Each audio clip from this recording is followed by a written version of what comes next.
able to eradicate poverty as well as fight insecurity, and also provide financial inclusiveness where every Nigerian, regardless of your status, will be carried along. That is according to the federal government's plan. And to discuss this crucial matter with me, I have in the studio Engineer Awan Buninu. He is the former Vice President, Nigeria Association of Small and Medium Enterprise.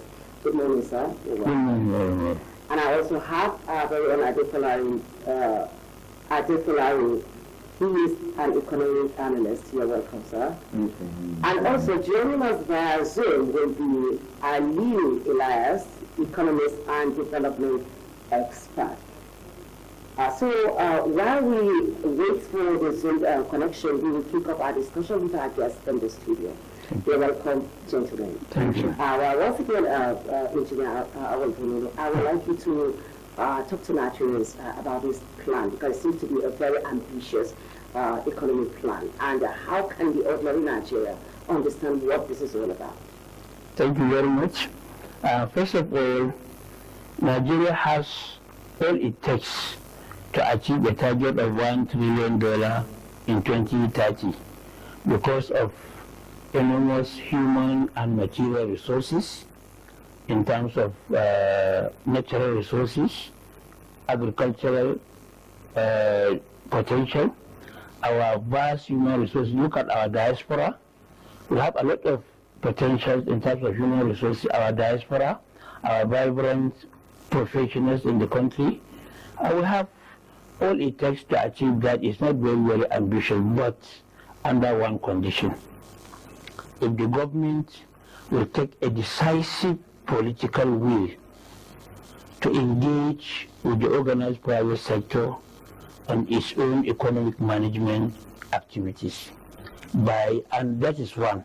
Second, by integrating its own informal sector and micro, small and medium enterprises into the global trade, manufacturing and industrial value chains, and also build the local content and competitiveness of Nigeria in processing raw materials and product development. And I'll also address the issue of, decisively, issue of energy transition, issue of power supply, issue of water resources development and other infrastructures. But it has all, but it means a political, decisive political will to engage on public-private partnerships on its economic management, addressing these issues that I have mentioned. Integration of the informal sector, its own informal sector and MSMEs into the global value chains, building the competitiveness of Nigeria in raw materials and product development to stop import of raw materials by our local industries. Imagine starch, pharmaceutical starch grade or kaolin starch grade is being imported by our pharmaceutical industries. So if it can decisively take this position, this is achievable. It's not an ambitious something. Well, Adefolari, what does this mean to the ordinary Nigerian? I think to start with, to break down the issue of 1 trillion GDP economy by 2030.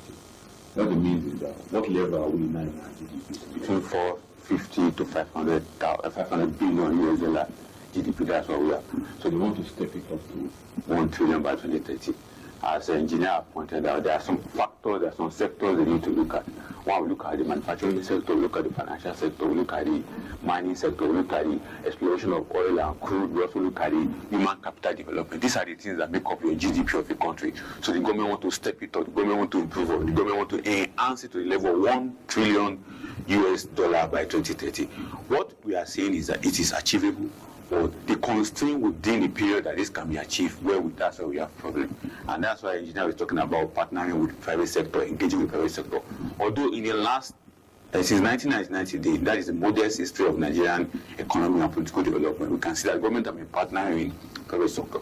But much of the result has not been achieved because of the constraint on the policy of the government. Now when government bring out policy, it is for the national interest. Now when the policy is to be integrated with the private sector, it becomes an issue, whereby the private sector is after their own interest, while government is after their own national interest. That's where the constraints start. So it's an achievable dream for the government, but the sectors and each of the subsector under this entire GDP productive sector need to be amended in a way that it will be simplified and Nigerian economy can go forward. And what it means is that we have to tackle our challenge in our infrastructure. Talk about energy, talk about road, then talk about human capital. We have human capital, but it's not enough. Then talk about how we can enhance our raw material and turn them into finished product for export. And I've already pointed out we must not depend on importation again. How can we begin to enhance our raw material as we explore them from the ground, as we mine them from the ground, and turn them to finished product instead of just exporting them to raw as it is and take them abroad. But on the larger scale is that when government want to target this particular $1 trillion US, now ask what is the benefit of ordinary Nigerians? Because we have to come to that. Because when you talk about the GDP that they are targeting, most Nigerians at this level that we have 450 to 500 billion GDP, Nigerians are seriously are not seeing the benefit. So when $1 trillion US, $1 trillion come, so what will not be the benefit of ordinary Nigerians? So that is what we're looking at. And engineer, yes. Where is the pace of inflation and stable foreign exchange in all of this? Yes, that is why I mentioned that when we engage, as my colleague have just said, when we engage the informal sector, by the database of the Small and Medium Enterprises Development Agency, private sector operators over 98% are informal sector or micro, small and medium enterprises. If you want to address the inflation, dollar exchange rate inflation, now this informal sector, there are in over 48 million of them. When you integrate them into the global value chain, trade, industrial and manufacturing value chain, there will be exports of our value-added raw materials and products. Then you can see the earning of foreign exchange will not just depend on a mono commodity or one commodity, crude oil. So if you do that, you are going to address the inflation and due to the exchange value fluctuation. Now, if you engage this in African Continental Free Trade Area Agreement alone, there's an opportunity for Nigeria to be responsible for export of over 10 to 20% of African countries from Nigeria, coming from Nigeria. Every state of the Federation can export over $2 billion to $5 billion commodity to African market alone. But the decisiveness, I have come back again, to address the inflation and the exchange rate, the government have to take a decisive political role on its own economic management. I still emphasize. Yes, when we talk about decisive political will, yes, you mentioned it again. Yes, yes. So what do you actually mean by that? Yes, what I mean, government should engage seriously with the private sector on policy formulation and policy implementation. Because most of the, yes, there are committees, private sector are engaged, are being represented in so many government committees, but the policy implementation itself. For example, this government has declared some economic emergency measures to address certain economic issues, but they don't have the data of these private sector, micro, small enterprises operators. There is no basic data. We should have data of all our operators. These 40-something million, if you have the data, you should engage with them. How do you engage with them? It's through a platform of the private sector. You can see the spending. If you take the records of government, if they declare any filter, for example, we are now in CNG, we are combating CNG. Government is putting a lot of money. It has formulated policies to attract the CNG conversion. But the implementation of this action by government, actual expenditure, let there be record of who and who is benefiting from this thing. It is only through the engagement with the private sector, organized private sector. So I'm still emphasizing this is actually a decisive and political will on economic partnership with the private sector on economic management. That's what I'm saying. Well, flying in a country where, as we speak, our industries, we have factories that have come to us for years. We are not working. I know for a fact, like for example, the textile industries, like the ones in Kaduna, which I know particularly, they are non-existent as we speak now. And we're looking at a space of 7 years. So what kind of magic can be achieved for us to have this? Since we're talking about involving the private sector in a practical way. I think the key thing for the government has to do with the policy of the government in infrastructural development. You know, over the years, government normally talk about ease of doing business, ease of doing business. And for me, as an economic analyst and someone in the development spec, we have discovered that when government talk about ease of doing business, they are really talking about how to go and sign MOUs somewhere. Come and tell us that they are signing MOU for $150 billion. They are signing MOU for $170 million. Just on the news this morning, the government is signing MOU with USAID or $750 million for electrification. That's what we hear. You never hear anything after that. So for me, it's about tackling the challenges within our development spec. One, we have talked about energy. What made Tesla in Kaduna to die naturally was absence of energy, electricity energy. Then two was absence of funding, access to funds to be able to improve the technology they were using. The third was the inability of government to reduce the multiple taxation that have been affecting businesses in Kaduna.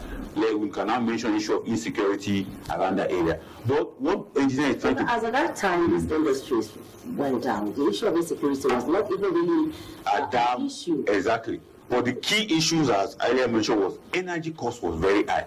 Then infrastructure cost was also very, very expensive. Then talk about, okay, let's even remove insecurity. Let's add the issue of importation.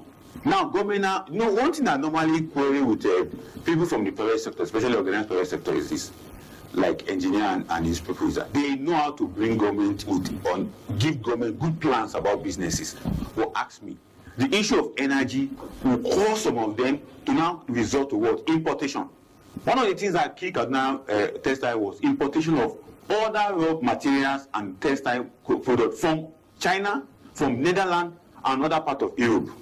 And it was as a result of government trying to liberalize that sector with enough access and ease of doing business. Before you know it, our business entity now discovered that it is easier to import. It is more cheaper to import than to allow it to be produced here locally. And that was the beginning and downfall of Kaduna. And apart from energy costs, apart from multiple taxation of government, and which we can put last insecurity also is part of it. Because there is no way we can talk about Nigeria economy downfall today without pointing finger to insecurity that have so much caused a lot of challenges whereby investors are now shying away. Even local investors are not ready to invest anywhere they discover that insecurity has taken place. So those are the issues. But on what engineer talk, it's good that the government partner with the private sector. But most times you will see that government also partner with the private sector in one way or the other. Let me just start there. We are picking up with Ali Elias, but I assume he's on standby. We're still discussing and analyzing the federal government's plan to on targets to get to $1 trillion by 2030. Ali, good morning, sir.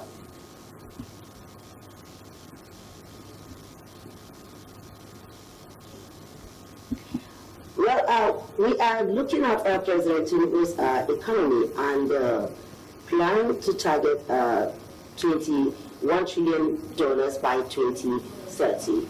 As an economist and also a development expert, we'd like you to give us a breakdown of how this is going to be and how is it going to be beneficial to Nigerians.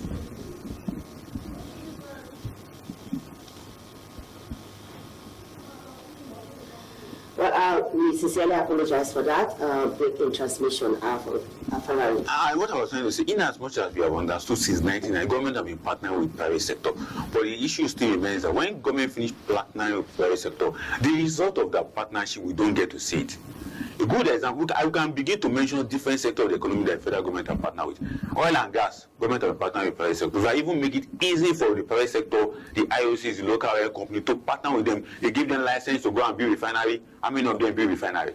They give them opportunity to import fuel. They begin to give us excuses like the Ipman. Tomorrow they will say they should use crude oil, international dollar exchange rate to put the price of PMS in Nigeria. Before you know, they will create artificial scarcity. That's why the result of partnership, instead of Nigerians to benefit them, but they are partnered with agricultural individuals like poultry or farmers to be able to raise birds in the agricultural sector to provide birds for chicken and the rest of them. Before you know, they begin to give excuses why government policy is not working, it's affecting them one way or the other. As a result of all they're all after is private. In as much as engineers, I'm not here to criticize them, but I'm trying to point out the lacuna within the government partnership with the private sector and themselves. Because government are giving them enough of opportunity. The current government are also giving them opportunity. The CNG that engineer mentioned, there are private investors who have, establishing what they call the assembly plant. There's one on the Kuba Expressway very close to it. There's one in Chabiye. That's private partnership. But the question is that what is the result of that partnership to ordinary Nigerians to benefit? So it's all about government looking at opportunity to partner with private individuals, but the partner individual should also ensure that whatever government is doing with them, it is to the interest of Nigeria. Because most of us who analyze the economy discover that the partnership works to a level, but it doesn't give that robust economic benefit to most Nigerians. Well, engineer, I'm sure you have a response for that because it's just accuse the private sector of not following up. They just take up opportunities and begin to create and begin to give excuses. Yes, my fellow, you know, there are two types of practitioners in the economy.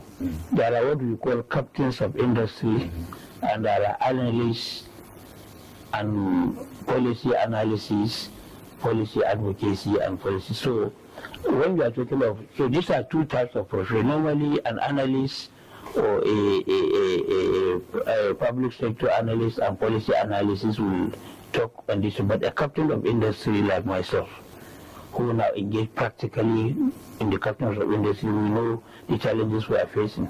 Now, number one, Nigeria is lacking adequate manufacturing infrastructure to be able to process its own raw materials in terms of cost of energy. Now, also, Nigeria is a signatory to international trade conventions, whereby there are international trade conventions at World Trade Organization. Yeah, so sorry, I'll have to know your thoughts because we need to get Ali, and he is ready via Zoom to join us in this discussion. We'd like to hear from him what this is all about for Nigerians, especially the ordinary Nigerians, because whatever government policy that is coming on board, Nigerians, the general population will be looking at for how it's going to benefit them, how it's going to change their lives and their livelihood. We have Aliu, and he is coming up via Zoom.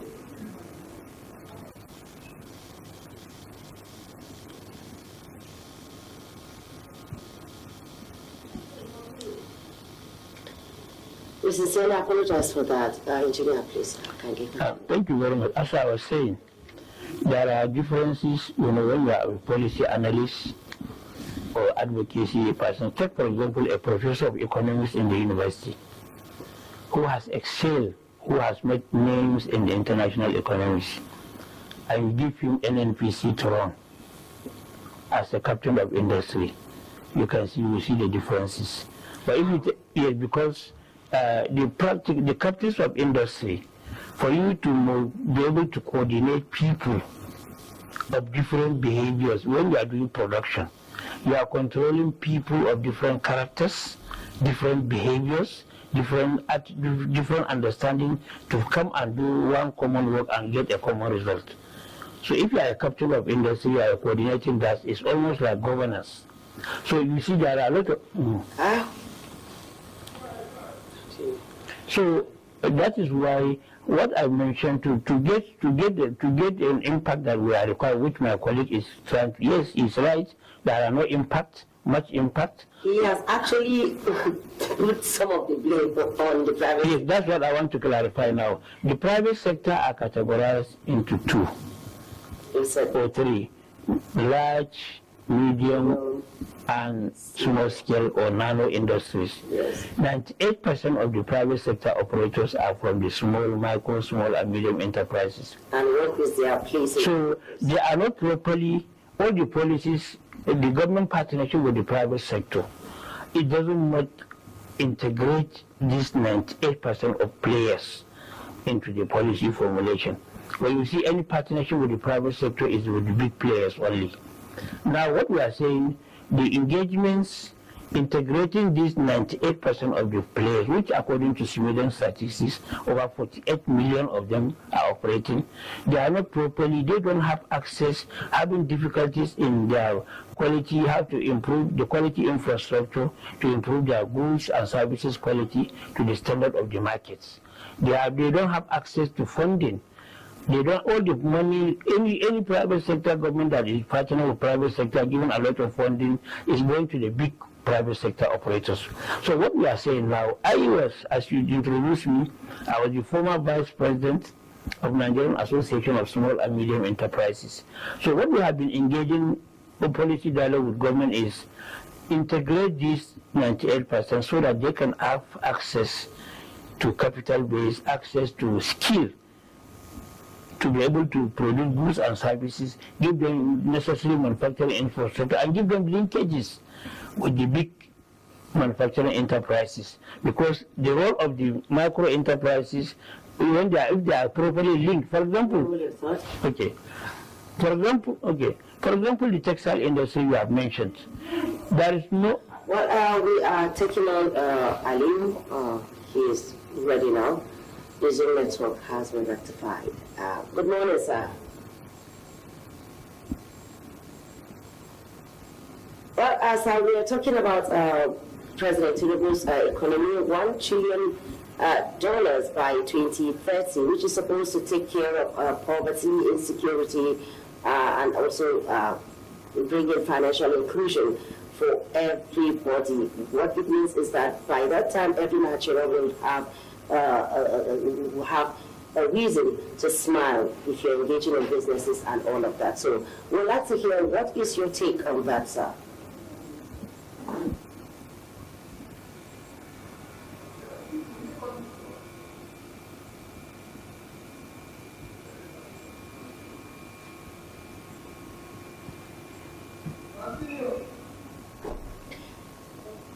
So sorry for that, engineer.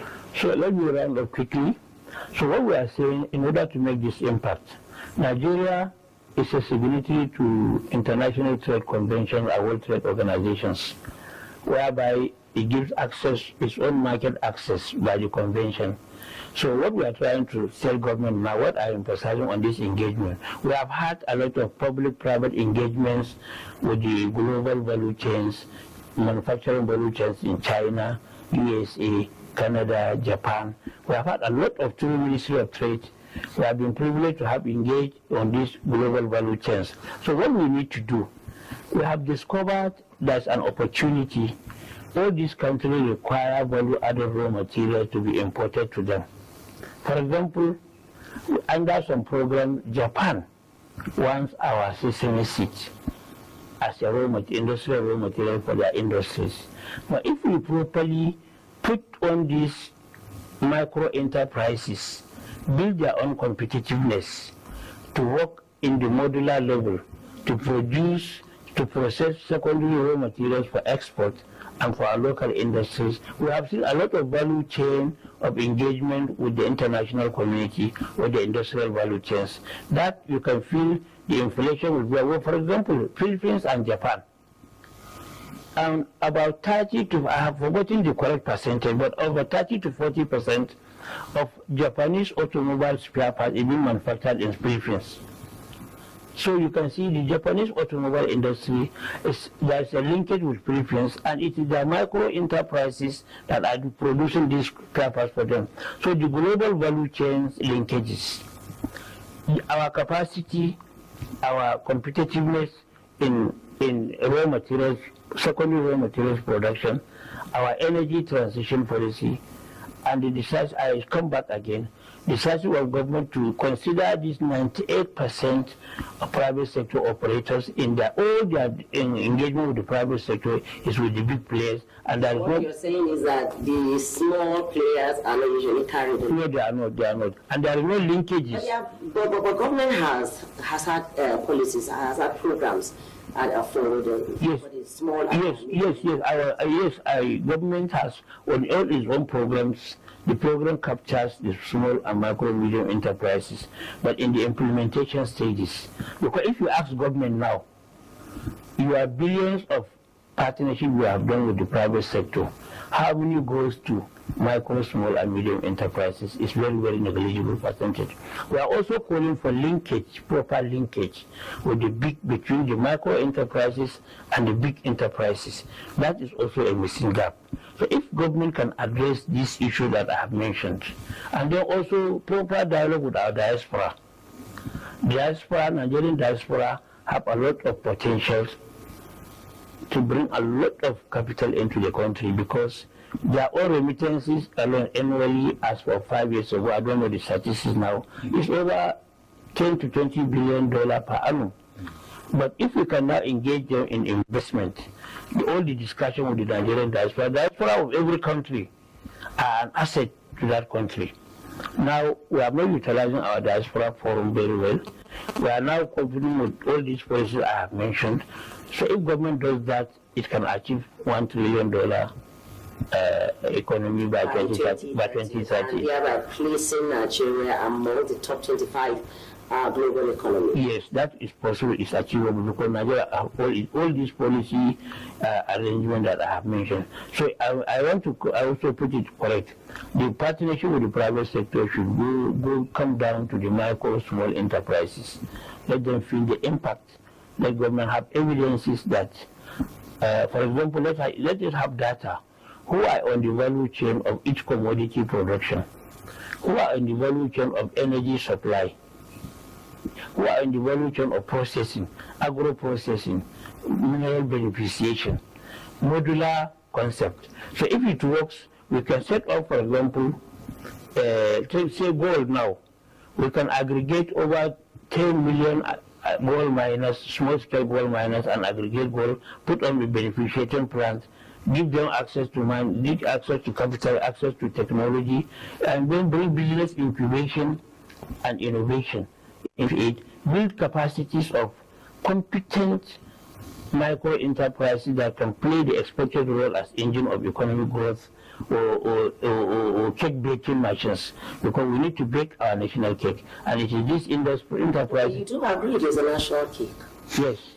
Well, it's a language of, so if but my disagreement, but my agreement. No, national cake means yes. When you have a spoon-feeding federalism where every 30 days you share what you generate from crude oil, so you share it. It's a cake. People take it as a national cake, but then the cake has not been baked. So it needs to be baked, and it is the micro enterprises that will bake the cake. So I'm still emphasizing this group of people who constitute 98% are not carried along in government economic policy. If they carry them along, it's achievable. If they don't carry them along, they start working with the big enterprises only, without linkages with the micro enterprise. Then it will come to what my brother is analyzing. I actually very interesting. I love the way engineer be able to simplify the discussion in a way that he have understood what I'm trying to point out. Yes. Over the years, government have been partnering with the private sector. Yes. Now we now understand the partnership is not to the bottom place or the bottom ladder of the private, to the nano, to the micro, to the mini, to the small, to the large, to the big. But the captains have always benefited. You know, I made mention of the oil industries that have been benefiting. In the agricultural sector, government have been even giving them free land. Now, fertilizer will be shared. We are going to get the fertilizer. So on the part of the nano micro businesses, Smidan was established for them. Development Bank of Nigeria was established for them. Bank of Industry was established for them. Yes. We asked, this funding that these banks have been giving, in over 8 years of CBN Emefiele, money was given to the micro nano businesses. You could recall how much was given to the either in the agricultural sector or on the small manufacturing sector. But you ask yourself, what eat up some of those funding was absent of efficient energy, which engineer have been mentioned. Yes. Because for us to build this 1 trillion economy, government must tackle energy. Government must tackle road infrastructure. The road to the port to go and export those products, if it is not well tackled, those products will end up perishing. And insecurity too have to be tackled. And I also like the way you put it in the way that government must partner with the small enterprise in a way that they can have a linkage. Now, the linkage is trying to explain to us so that we can understand is the technology behind that productivity that these small businesses are having. Now, there are over 64 research institutions and science institutions that are supposed to be helping these small businesses to build up to enhance their technology, either local technology or the one they copy from somewhere. But these 64 research institutions like NASANI, like NASIMA and the rest of them that are into energy, science and technology, what are they doing for small businesses? Recently, we heard that NASIMA and NASANI have produced laptop. They have produced phone. Where are the phones? Where are the laptop? We just saw it on newspaper and TV. So what we are trying to say, the integration and the linkage must go down. You correctly. What you're saying is that some of these things that we publish on the air, on the on TV media space, it just end there. It just end there. Go and ask them. Let them bring it out to the public to see. Nasani established an incubator science and tech in Jabiye, just very close to Jabiye, a very laudable automobile workshop that they will go and do your CNG or whatever. How many people are patronizing them? So if they are not linked to the small business that will help them to bring the business to them, there's no way it will work. But the argument still remains that in as much as some of us want government to partner with the private sector, my concern has always been when you partner with the private sector, their interests will always bring a conflict of interest to the government policy. What is their interest? They want to make profit. You can see on dailies this morning, NASIMA, MAN and OPS are saying that federal government policy is killing businesses in Nigeria. We agree, yes, fine. But on the other hand, some of those policies have also helped those businesses to survive. Government have taken away duty-free on some businesses in Nigeria. We are all aware. In the health and pharmaceutical sector that most of them are running away. So people don't know that pharmaceutical companies don't pay taxes when they're importing some goods, but they are running away from Nigeria. You ask them what is not carrying them? And now, according to the federal government, in the next 150 days, anybody importing food, you will not pay duty. So we must understand that in as much as government policy, in one way, I also agree that written articles on why government policy is killing businesses, but then I also understood that the same government policy is enhancing some businesses. Although you cannot understand those small businesses that engineering is mentioning, it is not the taxes of government that is killing small businesses in Nigeria. It's lack of energy to support their manufacturing. I can take you to anywhere. Not taxes that is killing small businesses in Nigeria. It is energy. CBN distributes over 1 trillion naira to businesses in Nigeria. One of the things that we discovered, because I have a friend who was doing a PhD on that ankle boiler thing, to carry out physical study around, and we discovered that when CBN gave them money, the first thing some of them went to buy is generator. The next thing they were buying is fuel. So what consumes the money that CBN gave them? It is not the taxes that local government is collecting for. Although we also know that taxes also affect small businesses in Nigeria. But just like engineer have said, we need to link up small businesses up to government policy so that the government policy can also help them to grow abundantly. And now, how can you assess sensitization and awareness in terms of projecting government policies? It boils down to how government is going to manage its information system. National Orientation Agency is there, Ministry of Information is there. Because I guarantee you, this particular topic that we're talking about, if you go out there on the streets, you hardly find, and as an ordinary Nigerian walking on the street, that will tell you that they are aware of this, who they know about it. Even the fertilizers we're talking about that government are supposed to, that will be distributed to, will be distributed to state government, who are also going to distribute it to lawmakers, and the lawmakers are supposed to take them down to their constituents. Hardly would you find many Nigerians telling you, do you know about this? Exactly. You know, lack of information is is a paucity on the part of government. Nigerian government, the moment you hear it from Federal Executive Council and one newspaper, two newspaper carry that headline, it ends there. There is no further dissemination of that information to the grassroots level. Like when engineer was talking about small businesses that government is not support, I quickly made mention of SMIDA. There is this 200 billion that has been distributed between January and now. Maybe it's aware. Sweden is through Sterling Bank of Nigeria. There's also over 50 billion that Bank of Industry is distributing. There's also over 70 billion that is Development Bank of Nigeria is distributing. And in the report of these two banks, particularly Bank of Industry and the Development Bank of Nigeria, they say they have affected over 2.5 million small businesses in Nigeria. Then you ask yourself, where are those small? Even though I challenge those banks that we need the data, we need to know the company that you affected. Up to date, none of them have brought those data out. But on their own part, they have done this, they have done that. But on the part of Nigerians, nobody here, nobody see it. Even when some Nigerians go and fill the form online, they find it difficult to obtain it. NISA, one of the subsidiaries of CBN, Yes. give loan to people. Till today, many people have not returned their money, and many people have collected the money. So you ask yourself, where is the information going? When people government say a particular thing, who are the people who easily get hold of that information? I know engineer will be hearing some of this information. His group, his cluster will be hearing those information. But someone in Luvu, where I stay, who is a small businessman, who is a cottage industry person, may not hear because he's not a member of an engineer group. And you also need to understand that group. If you don't belong to their group, if you are not paying dues to them as a member of the association, there's no way they will tell you what government is doing. That's another issue about information dissemination, about what government is doing. The 2.5 million small businesses. Yeah. That comes back to what I was saying. Yes. With that. Yeah, I've also had it. I've read it also on paper. Yeah, but you see, when I was on the council of Nigerian Association of Small and Medium Enterprises, when I was the vice president then, now I'm not, I'm a former vice president, we were engaged with market operators, all market operators. We sensitized. Normally government give us a lot of sensitization, especially on their programs. I participated on the National Quality Infrastructure Program, which to show how micro small enterprises will improve on their own quality, this and that.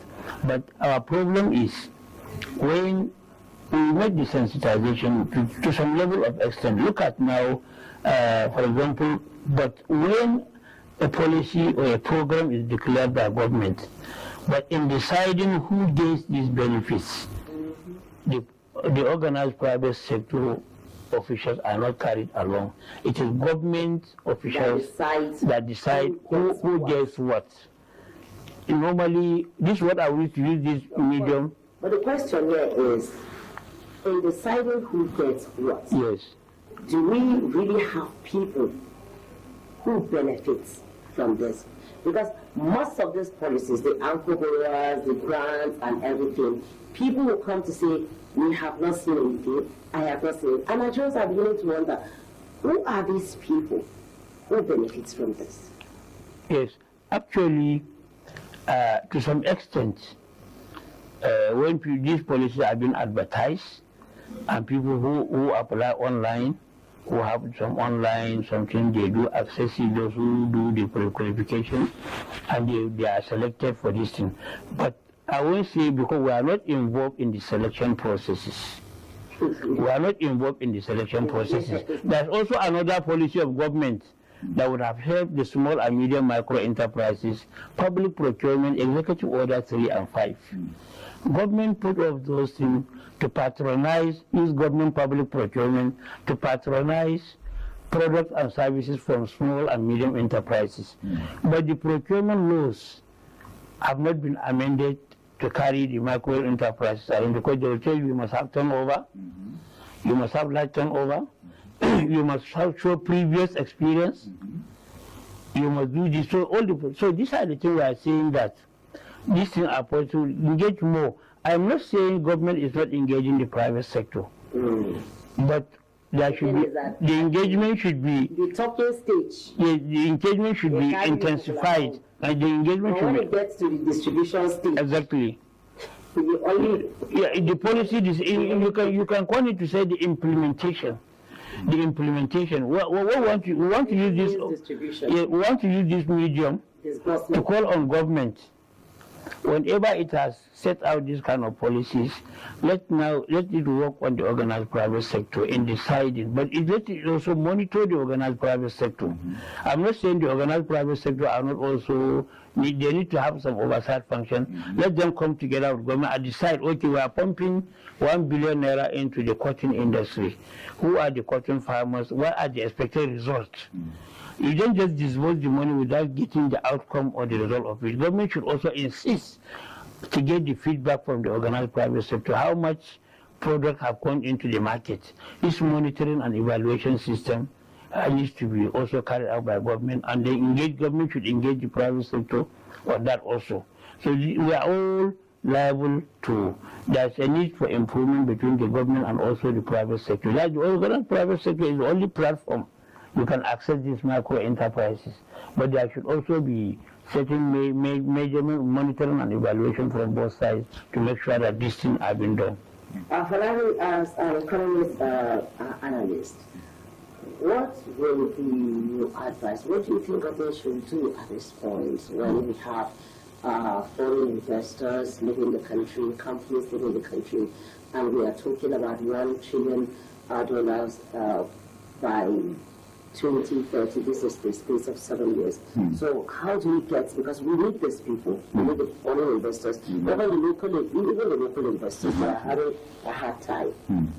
I think majorly we are making on the challenges we are facing, and these are the challenges we have to take on. These core challenges every businessman outside Nigeria. Do you see Nigeria tackling these challenges before we will take in the next 6 years? I think one of the key challenges is now we have put a law in place to now ensure that every state across Nigeria and service sector come to the electricity value chain whereby we can generate and distribute. That one's the key policy of government, which a law Abia State has already taken up in that regard. Lagos State is coming up, Abuja to come up very soon. Natural states are already signed an MOU with an integrated power company to also come in that. So if that could be done properly, because over the years, engineer will bear witness that one of the key things that discourages investors, foreign direct investors in Nigeria is electricity. Exactly. Number two has to do with security.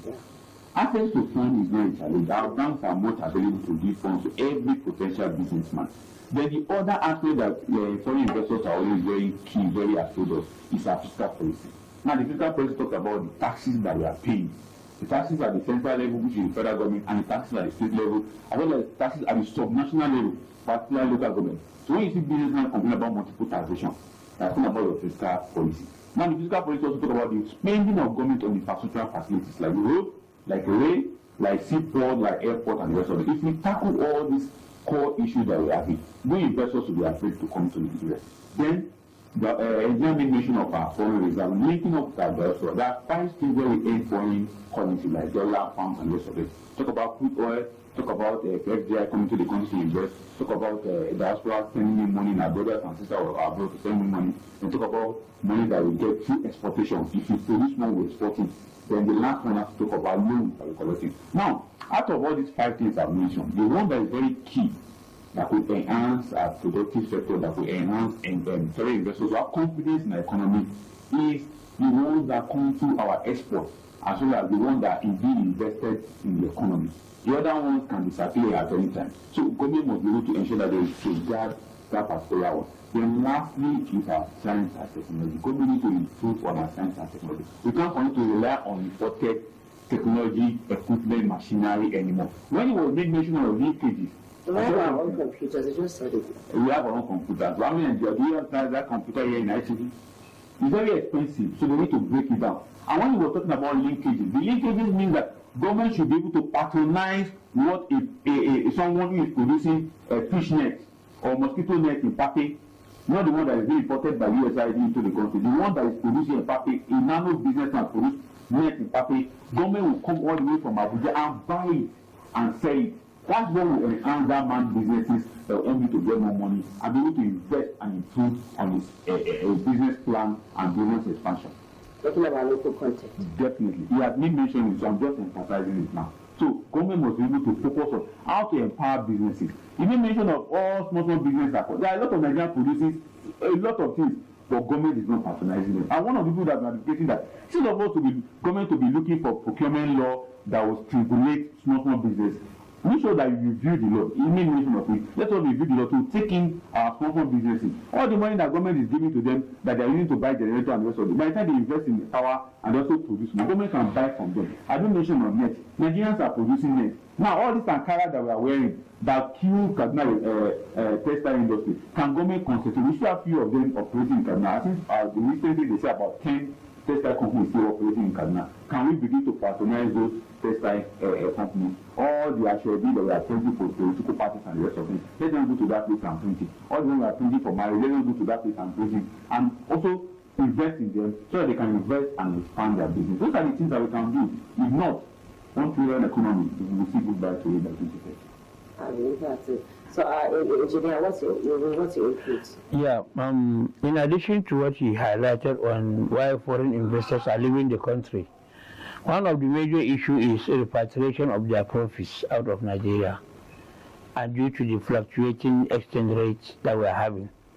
So for government to address that kind of thing, in addition, he has also mentioned some of the measures government need to talk about taxation, about all other things he has mentioned. But in addition to that, we need to have a proper commodity exchange platform.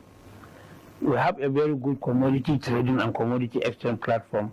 We can now stabilize our currency exchange by having a stable commodity exchange platform. For example, if you are exporting some of the agri-commodities, you have a lot of agri-commodities to which there is a demand by the industrialized countries in the world, livestock, all the agri-commodities. So having, in addition to what he has mentioned, let's have a commodity exchange platform to stabilize our currency exchange and do some innovative funding, create some innovation, because innovative funding, innovative financing will also address the issue of the exchange rate fluctuation through stable commodity exchange platform, so that you cannot stabilize it. Because one of the reasons foreign investors are leaving the country is repatriation of their profits out of Nigeria. And then also the manufacturing infrastructure should be well put in place. Energy and quality infrastructure should be put in place, as well as digital infrastructure. Thank you very much. Thank you very much, Engineer Awal Bununu, former Vice President, Nigeria Association of Small and Medium Enterprise, and our dear friend here, Stefan Harim. Thank you very much for your time and for coming on the program. We have been discussing the $1 trillion target of the federal government by 2030.